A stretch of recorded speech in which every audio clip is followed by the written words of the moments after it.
Lyca production Subaskaran மற்றும் red Jain movies தயாரிப்பில் உலக நாயகன் கமல்ஹாசன் நடிப்பில் பிரம்மாண்ட இயக்குனர் சங்கர் இயக்கத்தில் உருவாகியுள்ள இந்தியன் 2 திரைப்படம் உலகமெங்கும் உள்ள உங்கள் அபிமான திரையரங்குகளில் வெற்றிகரமாக ஓடிக்கொண்டிருக்கிறது.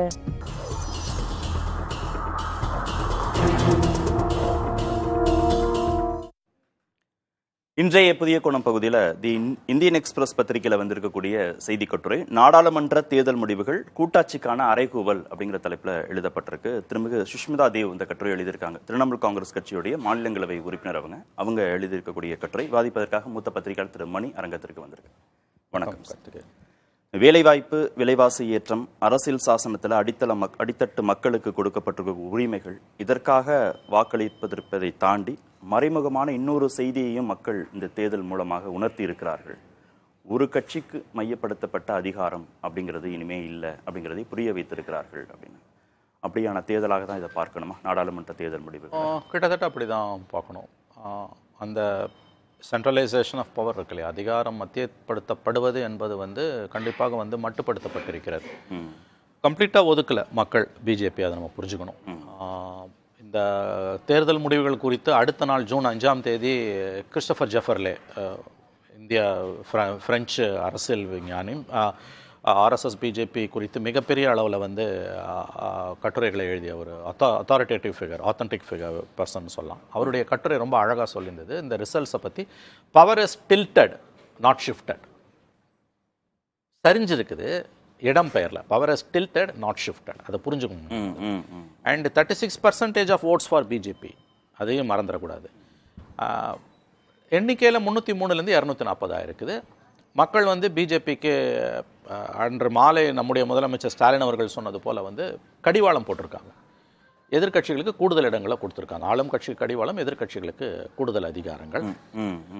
அப்படி தான் இந்த ரிசல்ட்டை பார்க்கணும். கம்ப்ளீட்டாக பிஜேபியை ஒதுக்கிட்டாங்க, புறந்தள்ளிட்டாங்கன்னோ எதிர்கட்சிகளுக்கு ஆள்வதற்கான மேண்டேட்டை கொடுத்துட்டாங்களோ என்று பார்ப்பது தவறு. அது ரொம்ப தவறான புரிதல். ஜெஃபர்லேவோட வார்த்தையில் சொல்கிறதா ரொம்ப ஆப்ட் டிஸ்கிரிப்ஷன் பார்க்குறேன். Power is tilted not shifted.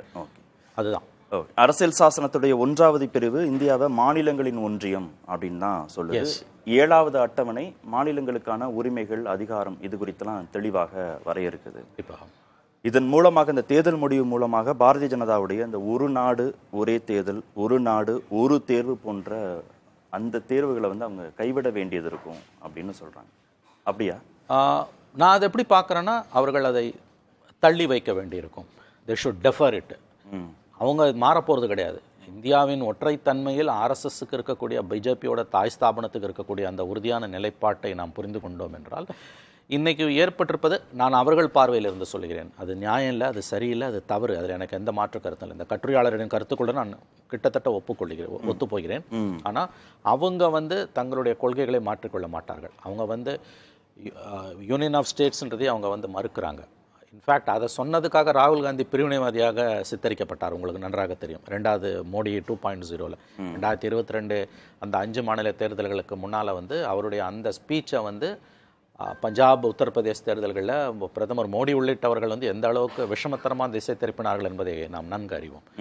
ஆகவே இப்போ அவர்களுடைய அஜெண்டாவுக்கு ஒரு பின்னடைவு ஏற்பட்டிருக்கிறது.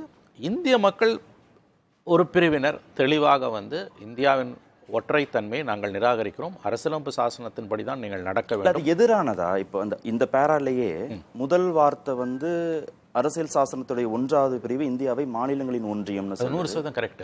7வது அட்டவணை மாநிலங்களுக்கான உரிமைகள், அதிகாரங்களை வரையறுக்குது. அப்போ இந்த ஒற்றை நாடு ஒரே சிந்தனை அப்படிங்கிறதெல்லாம் அரசியல் சாசனத்துக்கு எதிரானது 100% எதிரானது. அதில் மாற்று கருத்து எனக்கு இல்லை. எதிர்கட்சிகள் சொல்கிற கருத்து தான் என்னோட கருத்து. இவங்க சுஷ்மிதா சொல்கிற கருத்து தான் கரெக்டான கருத்து. I totally agree with her.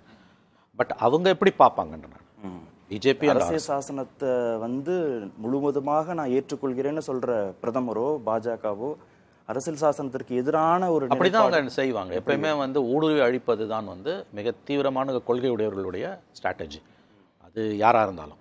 In fact நான் இன்னும் சொல்கிறேன் உங்களுக்கு, இது கொஞ்சம் வே ஆஃப் த மார்க்காக கூட இருக்கலாம். லெஃப்டோட ஸ்டாண்ட் இஎம்எஸோட ரொம்ப ஃபேமஸான வார்த்தை ரெக் த கான்ஸ்டிடியூஷன்றது. ஊடுருவி அழிப்போம் தான் சொன்னார். அதாவது 50களின் இறுதியிலையும் 60களிலையும். பட் அவங்க சொன்ன கான்செப்ட் வேறு, இவர்கள் சொல்கிறது வேறு. அவங்களுக்கு அவங்க ஐடியாலஜிலேருந்து இந்த கான்ஸ்டியூஷன் பிடிக்கல, இவர்களுக்கு ரைட்டுக்கு இவங்க ஐடியாலஜிலேருந்து இவங்க கான்ஸ்டியூஷன் பிடிக்கல. இன்ஃபேக்ட் ஜஸ்டிஸ் வெங்கடச்சலையா தலைமையில் வந்து 2000 வாஜ்பாய் ஆட்சியில் ஒரு கான்ஸ்டியூஷனல் ரெவ்யூ கமிட்டி போட்டப்ப எனக்கு அப்போ நல்லா ஞாபகம் இருக்குது. நம்முடைய சென்னை உயர்நீதிமன்றத்தோட மூத்த வழக்கறிஞர் வைகை அவங்க ஒரு மீட்டிங்கில் பேசும்போது சொன்னாங்க, நாங்கள் இந்த கான்ஸ்டியூஷனை எவ்வளோ விமர்சனம் பண்ணி பேசியிருக்கோம், ஆனால் இப்போ இதை ரெவ்யூ பண்ணும்போது பக்குன்னுது எங்களுக்கு. நான் இதே வார்த்தை எனக்கு நல்லா ஞாபகம் இருக்குது. நான் அந்த மீட்டிங்கில் இருந்தேன். Is somewhere 2001. ஸோ 25 வருஷத்துக்கு முன்னால். ஸோ ரெக் த கான்ஸ்டியூஷன்றது இஎம்எஸோட ரொம்ப ஃபேமஸான வேர்டு அது. ஸோ அவங்க லெஃப்ட் வந்து ஒரு காலத்தில் அதை அந்த ஸ்டாண்டில் இருந்தாங்க. பட் ஆஃப்டர் வாஜ்பாய் 98க்கு பிறகு இந்த கான்ஸ்டியூஷனோட முக்கியத்துவம், இதோட புனிதத்தன்மை, இது எவ்வளோ பெரிய நமக்கு பெரிய பாதுகாப்புன்றது புரியுது. இவங்க சொல்கிறது வேற. இவங்க எப்பயுமே வந்து ஆர்எஸ்எஸ் பிஜேபி வந்து எப்பயுமே இந்த கான்ஸ்டியூஷன் அவங்க ஒத்துக்கிட்டது கிடையாது.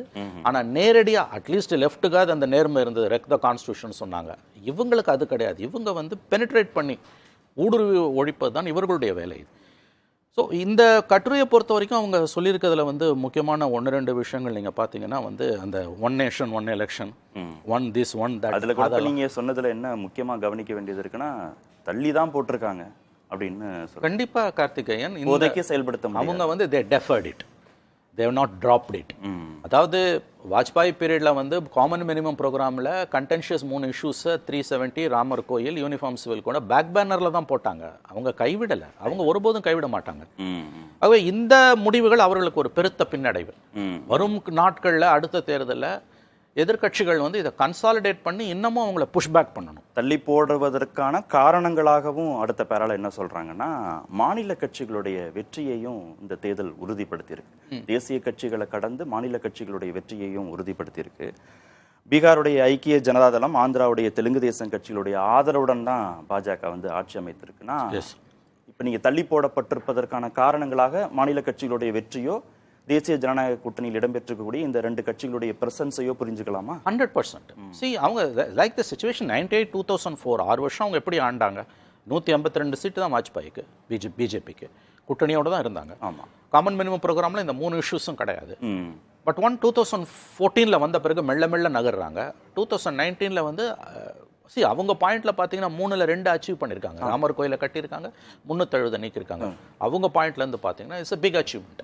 ஒன்னே யூனிஃபார்ம் சிவில் கோடு. ஆகவே இந்த கட்டுரையாளர் சொல்லக்கூடியது எல்லாமே வந்து நான் எப்படி புரிஞ்சுக்கிறேன்னா, இந்த தேர்தல் வந்து ஒரு ஒரு ஒரு ஒரு டெம்பரவரி விக்டரியை தான் அப்போசிஷனை கொடுத்துருக்கு. இது பர்மனன்ட் விக்டரியாக மாறணுன்றது தான் என்னோட ஆசை. நான் உண்மையாக அதை சொல்கிறேன். அவங்கள பொறுத்த வரைக்கும் அவங்களுக்கு இது ஒரு setback. Power has tilted not shifted. இன்னும் காலங்கள் அதிகமாக இருக்குது நமக்கு இதை அச்சீவ் பண்ணுறதுக்கு. மறந்துடாதீங்க, நீங்கள் வந்து சீட்ஸோட எண்ணிக்கையில் பார்க்குறீங்க. 36% பிஜேபிக்கு ஓட்டு வந்திருக்கு, 38% 2019, 24 வந்து 36%, காங்கிரஸ்க்கு 19%லேருந்து 23% ஆயிருக்கு. ஸோ அந்த 36%ன்றது வந்து ஜஸ்ட் 2% தான் கீழே இருக்கு. கரெக்ட். அண்ட் இந்தியன் பாலிடிக்ஸ் வந்து நீங்கள் வந்து உங்களுக்கு பிடிக்குதோ பிடிக்கலையோ, கடந்த 10 ஆண்டுகளாக மோடியோட வெற்றி என்பது ரைட் விங் சென்ட்ரிக்கா இந்துத்துவாவை மையமாக வச்சு தான் மற்ற கட்சிகளும் சுழல வேண்டிய அளவுக்கு போயிருக்குன்றதுக்கு உதாரணம் எத்தனை கட்சிகள் இன்க்ளூடிங் த காங்கிரஸ் பார்ட்டி இஸ்லாமியர்களுக்கு கொடுத்த டிக்கெட் வந்து பார்த்தீங்கன்னா சீட்டு ரொம்ப குறைவு. For example in Gujarat, Rajasthan மத்திய நாட் எ சிங்கிள் முஸ்லீம். அப்போ இந்த அஜெண்டாவை அவங்க செட் பண்ணுறாங்க. இன்னொரு முக்கியமான விஷயம் வந்து நீங்கள் வந்து இந்த இதை பொறுத்த வரைக்கும் பேசும்பொழுது வந்து பார்லிமெண்ட்ரி நாம்ஸை பற்றியெல்லாம் அவங்க இதில் பேசுகிறாங்க. ஒன் நேஷன் ஒன் எலெக்ஷன் நடக்காது, நம்பர்ஸ் குறைஞ்சிருக்குதுன்னு பேசுகிறாங்க இல்லையா? ராஜ்யசபாலையும் நம்பர்ஸ் குறைஞ்சிருச்சு, 12 சீட்டு இப்போ அவங்களுக்கு வந்து. அதாவது தேசிய ஜனநாயக கூட்டணியும் மாநில கட்சிகளை அரவணைச்சு போகணும்னு சொல்கிற இடத்துல இந்தியா கூட்டணியும் மாநில கட்சிகளை அரவணைச்சு போகணுன்றதையும் கட்டுரையாளர். எக்ஸாக்ட்லி. நீங்க அந்த ஒரு ஒற்றுமையும் இந்தியா கட்சி கூட்டணிகளுக்குள்ள இல்லைன்னா நீங்க மோடியை பிஜேபியை புஷ்பேக் பண்றதுன்றது அவ்வளவு ஈஸி இல்லை, எதிர்கொள்வது ரொம்ப ஈஸி இல்லை. இப்போ ஃபார் எக்ஸாம்பிள் சாதிவாரி கணக்கெடுப்பை வந்து நீங்க பிஜேபி எடுக்கலன்னு சொல்றீங்க. இந்தியா பிளாக்ல எந்த மம்தா ஒத்துப்பாங்களா? அதை ஒத்துக்க மாட்டாங்க. ஆம் ஆத்மியும் ஒத்துக்காது அது. அப்போ அங்கேயும் இந்த நெருக்கடி இருக்கு. இன்னொரு ரொம்ப சுருக்கமா சொல்றோம்னா, இப்போ ராஜ்யசபால வந்து 12 சீட் வந்து அவங்களுக்கு குறையுது. ஓகே, யாருக்கு? பிஜேபிக்கு. இப்படி இருந்ததால தான் வந்து மணி பில்லா ஆதாரம் கொண்டு வந்தாங்க. முக்கியமான பல மசோதாக்களை வந்து 1924 வந்து மணி பில்லா கொண்டு வந்து எலக்டோரல் பாண்ட் கூட அப்படிதான். ஆமா, ரொம்ப அட்டூழியமான மோடி கவர்மெண்டோட மிகப்பெரிய அட்டூழியங்கள்ல ஒண்ணு வந்து முக்கியமான இஷ்யூஸ் வந்து மணி பில்லா கொண்டு வருது. அது ஒன்லி ஃபினான்ஸ் பில்ல மட்டும் தான் பண்ணணுமே தவிர மற்றதை பண்ண முடியாது. மாநிலங்களவையில மெஜாரிட்டி இல்லாததால அதுதான் இப்போ 7 ஜட்ஜ் பெஞ்சுக்கு போயிருக்கு சமீபத்தில் ஒரு வாரத்துக்கு முன்னால். அந்த மணி பில்ல வந்து எல்லா விஷயத்தையும் நீ மணி பில்லாக கொண்டு போக முடியுமான்ற அந்த ஒரு இஷ்யூவை வந்து ஆதாரில் வந்து மற்றதெல்லாம் அப்பீல்டு பண்ண 5 ஜட்ஜ் பெஞ்சு அந்த ஒரு இஷ்யூவை 7 ஜட்ஜ் பெஞ்சுக்கு அனுப்பியிருக்கு. இப்போ லாஸ்ட் வீக் வேற ஒரு கேஸ்லையும் வந்து மணி பில்லை எப்படி நீங்கள் டிஃபைன் பண்ணுவீங்க, எதை வேணா மணி பில்லை நம்ம லோக்சபாவில் கொண்டு போட முடியுமான்றதை வந்து 7 ஜட்ஜ் பெஞ்சுக்கு அங்கே மாற்றிருக்காங்க. இன்னும் ஒரே சுருக்கமாக இன்னொரு பாயிண்ட், வாஜ்பாய் கவர்மெண்ட்டுக்கும் மோடி கவர்மெண்ட்டுக்குமான ஒரு கான்ட்ரடிக்ஷன் என்னன்னா, வாஜ்பாய் கவர்மெண்ட்டில் வந்து அவங்க வந்து பொட்டா மாதிரியான சட்டங்களை ஜாயிண்ட் செஷனை வச்சு கொண்டு வந்தாங்க. ஏன்னு கேட்டிங்கன்னா அவங்களுக்கு ராஜ்யசபாவில் மெஜாரிட்டி இல்லை. இப்போ மணி பில்லை இவங்க என்ன பண்ணுறாங்க, முக்கியமான இஷ்யூஸை வந்து லோக்சபாவில் மணி பில்லாக கொண்டு வந்துடுறாங்க. ஸோ ஜாயிண்ட் செஷன் வர்சஸ் மணி பில்னு கொண்டு வந்தீங்கன்னா அந்த 25 வருஷத்தில் அந்த கவர்மெண்ட்டுக்கு இந்த கவர்மெண்ட்டுக்குமான வித்தியாசம் அடிப்படையில் இது அரசியலும் சாசனத்துக்கு மக்களவை பெரும்பான்மையை மட்டும் இவங்க நம்புறாங்க. மக்களவை பெரும்பான்மையை மட்டும் இவங்க நம்புறாங்க. அதனால தான் எதை வேணா மணி பில்லாக கொண்டு வந்துடுது. அவங்க வந்து மெஜாரிட்டி ராஜ்யசபாவில் இல்லைன்னும் போது ஜாயிண்ட் செஷனாக வச்சு பொட்டாமாதி பில்லை நான் சமீபத்தில் யூடியூப்ல அந்த வீடியோ பார்த்துட்டு இருந்தேன். மார்ச் 26, 2002 பொட்டா பில்லை மூவ் பண்ணும்போது சென்ட்ரல் ஹாலில் வாஜ்பாய் பேசுகிறாரு. அவ்வளவு எதிர்ப்பு வருது. ஏன்னா அவங்களுக்கு மெஜாரிட்டி இல்லை ராஜ்யசபாவில், பட் ஜாயிண்ட் செஷனில் வச்சு பாஸ் பண்ணுறாங்க. சரி, இன்னொரு முக்கியமான செய்தியும் கட்டுரையில் சொல்கிறாரு. இந்த வளர்ச்சியடைந்த பாரதம்னு பாஜகவோ மோடியோ சொல்கிறதுக்கு மேற்கு வங்கம், தமிழ்நாடு, கர்நாடகா ஆகிய எதிர்க்கட்சி ஆளக்கூடிய மாநிலங்களின் வளர்ச்சியும் ரொம்ப முக்கியம். ஏன்னா 5.6, 8.8, 8.38ங்கிற சதவீதத்தை வந்து அவங்க வந்து கொடுக்குறாங்க. பாஜக ஆளும் மாநிலங்களுக்கு கொடுக்கக்கூடிய முக்கியத்துவத்துக்கு ஈக்குவலாக பாஜக ஆளாத மாநிலங்களுக்கும் கொடுக்கணும். அப்பதான் நீங்க நினைக்கிற வளர்ச்சியடைந்த பாரதம் சாத்தியப்படுத்த முடியும்னு கட்டுரையாளர் குறிப்பிட்டார். 100% கரெக்ட். இது எல்லா மாநிலங்களுமே எதிர்க்கட்சி மாநிலங்களுமே கேட்கக்கூடியது. இப்போ 2 ஸ்டேட் வந்து 8+, வெஸ்ட் பெங்காலும் தமிழ்நாடும் கான்ட்ரிபியூஷன் 8+, வெஸ்ட் பெங்கால் வந்து 5+. ஆனால் நீங்கள் வந்து இவங்க திரும்ப கொடுக்குற பணம்னு பார்த்தீங்கன்னா வந்து பிஜேபி ரூல்டு ஸ்டேட்ஸ் கொடுக்கறதுல விட இவங்களுக்கு ரொம்ப கம்மியாக தான் இதை கொடுக்குறாங்க. இதில் இன்னொரு விஷயத்தையும் நீங்கள் பார்க்கணும். அதாவது மாநிலங்களுக்கான அதிகாரத்தை அரசியலமைப்பு சாசனத்தைப்படி மத்திய அரசு டெவல்யூட் பண்ணுறது எவ்வளோ முக்கியமோ, மாநிலங்கள் வந்து கூட்டாட்சிகளுக்கான அதிகாரத்தை கொடுக்கறது ரொம்ப முக்கியம். இன்னைக்கு அது பேசுபடு பொருளாக இல்லாமல் போயிருக்கு. ஏன்னா மத்திய அரசாங்கத்தோட மையப்படுத்தப்பட்ட அதிகாரத்தால் இந்த விஷயமும் கீழே போயிருக்கு. இப்போ கூட்டாட்சிகளை ஏதாவது வந்து கார்பரேஷன்ஸை, லோக்கல் பாடிஸை கலைக்கிற அதிகாரம் வந்து மாநில அரசுகளுக்கு இருக்கு. அதுவும் ஏற்றுக்கொள்ளத்தக்கதல்ல. இந்தியாவின் உயிர் நாடு, இந்தியா கிராமங்களில் வாழ்கிறதுன்னாரு மகாத்மா காந்தி. நீங்கள் அமெரிக்காவில் பார்த்தீங்கன்னா ஒரு நியூக்ளியர் பிளான்ட்டை எஸ்டாப்ளிஷ் பண்ணுறது கூட வந்து லோக்கல் பஞ்சாயத்தோட அனுமதி தேவை. இங்கே அந்த மாதிரி எதுவுமே இல்லை. ஸோ நம்ம ஆக்சுவலி கார்த்திகன் இதையும் நம்ம பேசணும். மாநிலங்கள் உள்ளாட்சிகளுக்கு கொடுக்கக்கூடிய அதிகாரத்தையும் ஈக்குவலா நம்ம பேசணும். அதுதான் உண்மையான மத்திய அரசுடைய அதிகாரத்தையும் மாநில அரசுகள் புரிந்து கொள்ள வேண்டும். மாநிலங்களை மத்திய அரசு மதிக்க வேண்டும். இன்னைக்கு மிகப்பெரிய பிரச்சனை அதுதான். இன்னொரு பெரிய பாவத்தை வந்து மோடி கவர்மெண்ட் பண்ணிட்டு இருக்கு. சிபிஐக்கு ஜெனரல் கன்சென்ட்டை வித்ரா பண்ணா அங்க போய் விசாரிக்க முடியாது.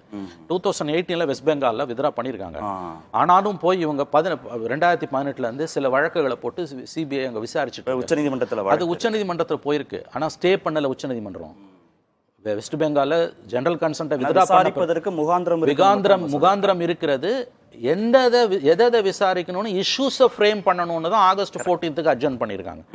சோ அதுல பட்டியல் போட்டிருக்காங்க. மேற்கு வங்க மாநிலத்திற்கு மட்டும் மத்திய அரசு என்ன மாதிரியான சிக்கல்கள்லாம் கொடுத்துச்சு. மிகப்பெரிய அளவில் ஆளுநர் வெர்சஸ் அரசு, நீங்க சொன்ன அந்த சிபிஐ விசாரணை, 3 குற்றவியல் சட்டங்கள் தொடர்பான கருத்தரங்கத்தை வந்து மாநில அரசுக்கே சொல்லாம நடத்தினாங்க. சிஆர்பிசி வந்து உங்களுக்கு வந்து கன்கரண்ட் லிஸ்ட்ல வருதுன்றாங்க.